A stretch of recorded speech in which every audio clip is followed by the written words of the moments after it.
माँ ने कहा, अगर हमने अनुशासन की व्यवस्था में पहले ही प्रमाद कर दिया तो बच्चा बिगड़ जाएगा, इसलिए बांधने की जिद में बांध देती है।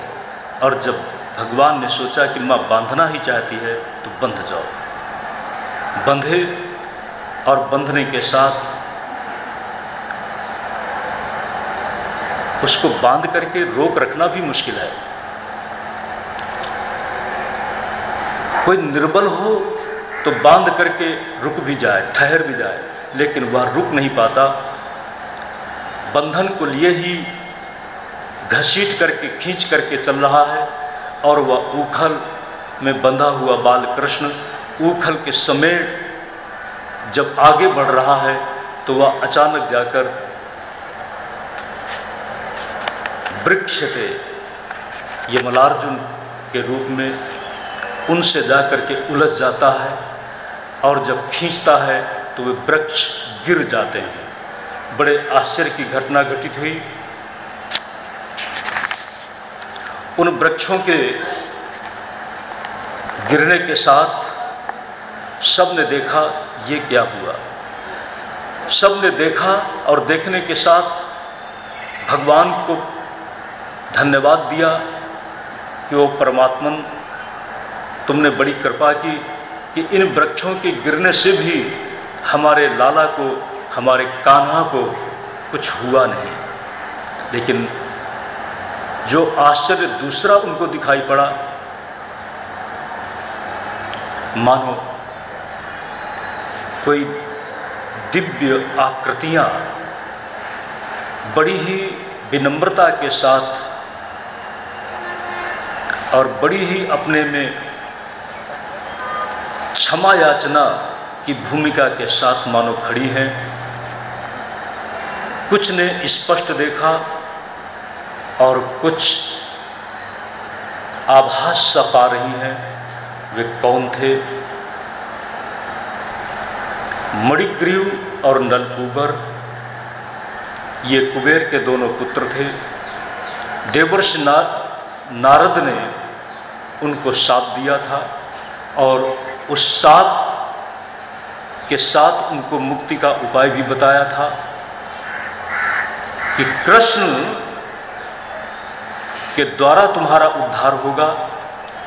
तुम्हारी जड़ता के कारण ही तुम्हें मैंने वृक्ष होने का शाप दिया है, लेकिन इसी के साथ तुम्हारा उद्धार होगा। आज अपने उद्धार के साथ वो भगवान से प्रार्थना कर रहे हैं। वाणी गुणानुकथने श्रवणो कथायाम,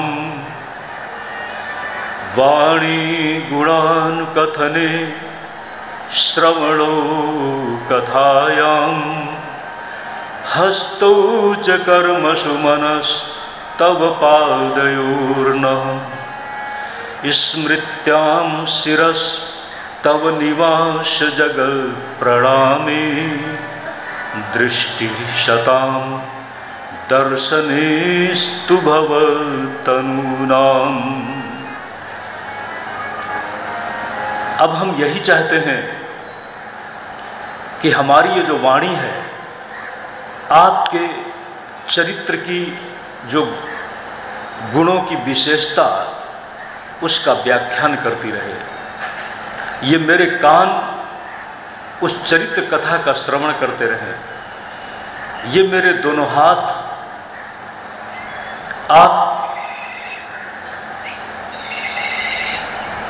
आपके साथ समर्पण की बुद्धि से प्रेरित होकर के सदा कर्म का अनुष्ठान करते रहे। और ये मेरा मन आपके चरणार बिंदों में निरंतर लगा रहे। बहुत सारगर्भित ये भावना व्यक्त हुई है। मेरी स्मृति स्मृत्याम शिरः तव निवास जगत प्रणामे। तुम्हारा निवास स्थान ये संपूर्ण जगत है।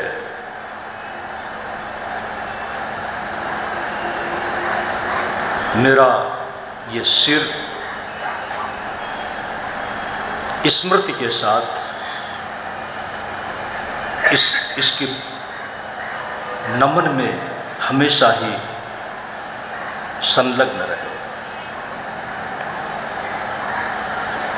ये मेरी आँख जो आपके ही विग्रह के रूप में संत जन हैं, उनका दर्शन पाती रहे। दृष्टि ही शताम दर्शनेस्तु भवत्तनुनाम। ये संत महात्मजन आपके विग्रह हैं, आपके चलते फिरते ये विग्रह हैं। मुद मंगलमय संत समाजू, जो जग जंगम तीर्थ राजू। संतों को भगवान का चलता फिरता विग्रह बताया है। ऐसे संतों के प्रति उन्होंने अपने अंतस में, अपनी दृष्टि में श्रद्धा और साक्षात्कार की भावना व्यक्त की कि ये सदैव मुझे प्राप्त होती रहे। भगवान धीरे धीरे अब घर के आंगन से बाहर जाने लगे हैं। एक दिन फल बेचने वाली फल लो की आवाज़ लगा रही है और भगवान कृष्ण उसके पास पहुंचते हैं, कहते हैं दे दो। फल बेचने वाली ने कहा फल तो दूंगी, लेकिन बदले में तुम्हें भी कुछ देना चाहिए। वो सोचता है कि मैं क्या दूं। इधर उधर देखा, अनाज की ढेरी दिखाई पड़ी। ये भी देखा कि कहीं माँ तो नहीं देख रही, माँ तो नहीं देख रही। आंख बचाकर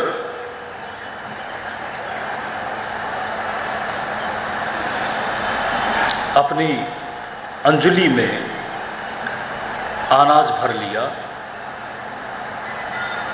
अनाज भर करके जब फल बेचने वाली के पास पहुंचे तो कहते हैं अब तो दे दो।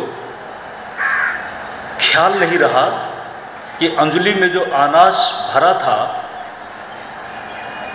बहुत कुछ गिर चुका है। बड़ी सुंदर झांकी यहाँ पर प्रस्तुत किया है। क्रीडीह वो फलानीति श्रुत्वा सत्वरमच्युता फलार्थी धान्यमादाय ययो सर्वफलप्रदः। जो संपूर्ण प्रकार के फलों को देने वाले हैं, वो फलार्थी बन करके अपनी अंजलि में धान्य भर करके जा रहे हैं। अंजलि सामने रख कर कहते हैं अब तो फल दे दो।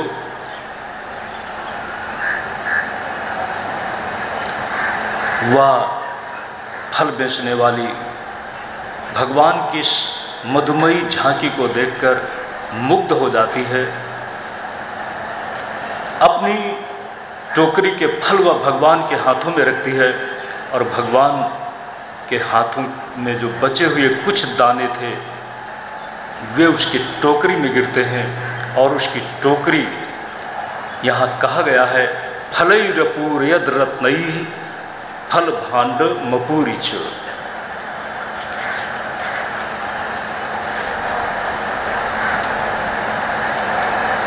आज उसकी टोकरी रत्नों से भर दिया।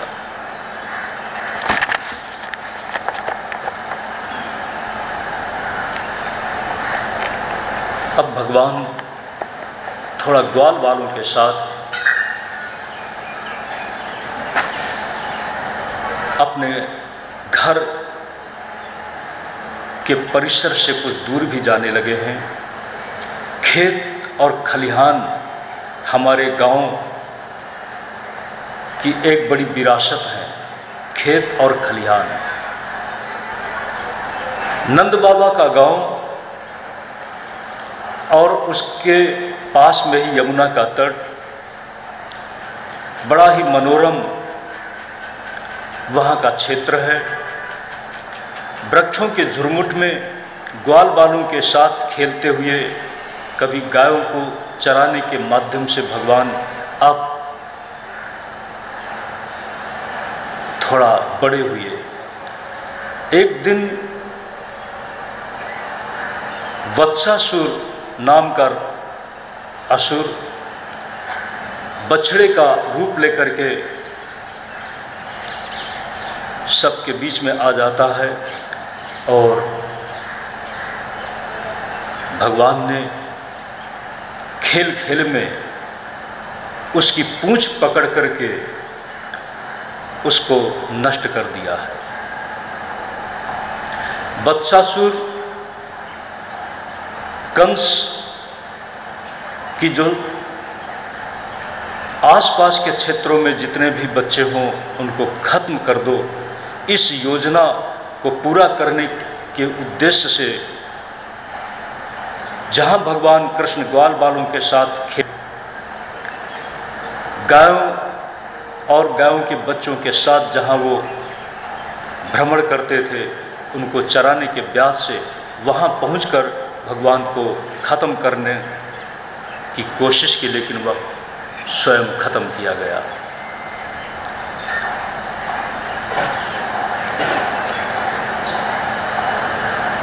भगवान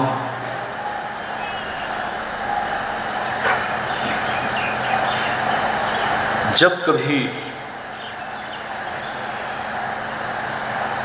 अपने मित्रों से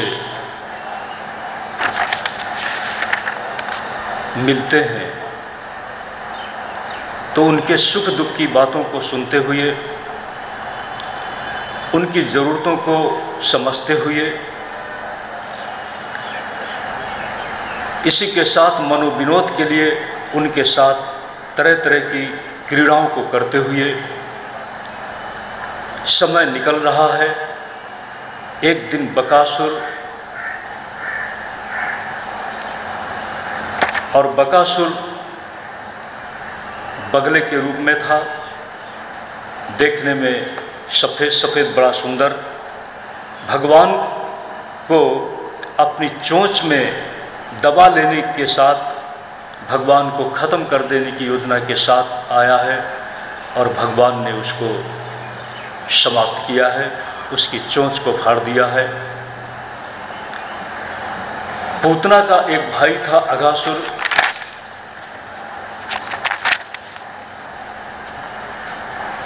अघासुर अजगर के रूप में ग्वाल बालों के बीच में खेलते हुए, वन में विहार करते हुए भगवान कृष्ण को अचानक निगल लेता है। सभी ग्वाल बाल हाहाकार करने लगे, लेकिन भगवान ने उसके मुख में प्रवेश करने के साथ उसकी फाड़ करके उसको खत्म किया।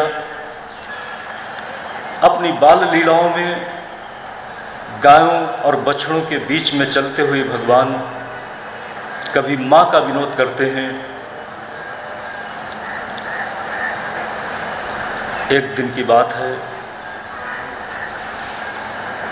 भगवान ने कहा,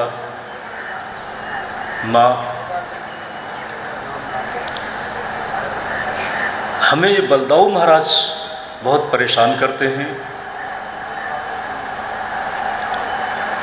कैसे परेशान करते हैं? माँ, मोहि दावी बहुत खिझायो, मोशो कहत मोल को लीनो।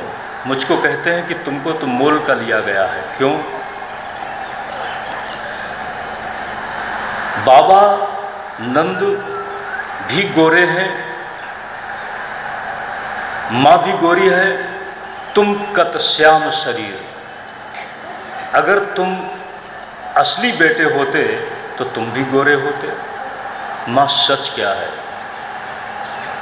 माँ बलदाऊ भैया दूसरे ग्वाल बालों को सिखा देते हैं, सब ही ग्वाल हैं हसत मोहि पर शिखई देत बलबीर।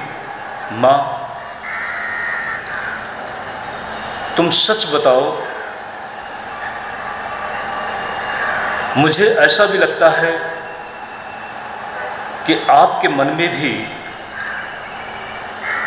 कुछ भेद तो नहीं है। माँ तेरे जी कछु भेद उपजी है, जानी पर आयो जायो। माँ मुहि दायु बहुत खिजायो। जब आज ये कान्हा क्या बोल रहा है, माँ को ये सुनने के साथ मन में बड़ी पीड़ा भी हुई, और ये कहाँ से कुछ नई नई बातें सीख करके बोल रहा है, कहाँ से उसको ये सब बातें मिली हैं, ये सोच करके वह थोड़ा मुग्ध भी हो जाती है और बड़े भाव से उसको अपनी गोद में खींच करके वात्सल्य से अपने स्नेह के आंसुओं से उसको भिगो देती है। आज वही बालकृष्ण कहते हैं, गायों को चराते चराते सब ग्वाल बाल अपने साथ कुछ खाने पीने को लाए हुए हैं। भगवान भी अपने साथ कुछ सामग्री ले गए हैं।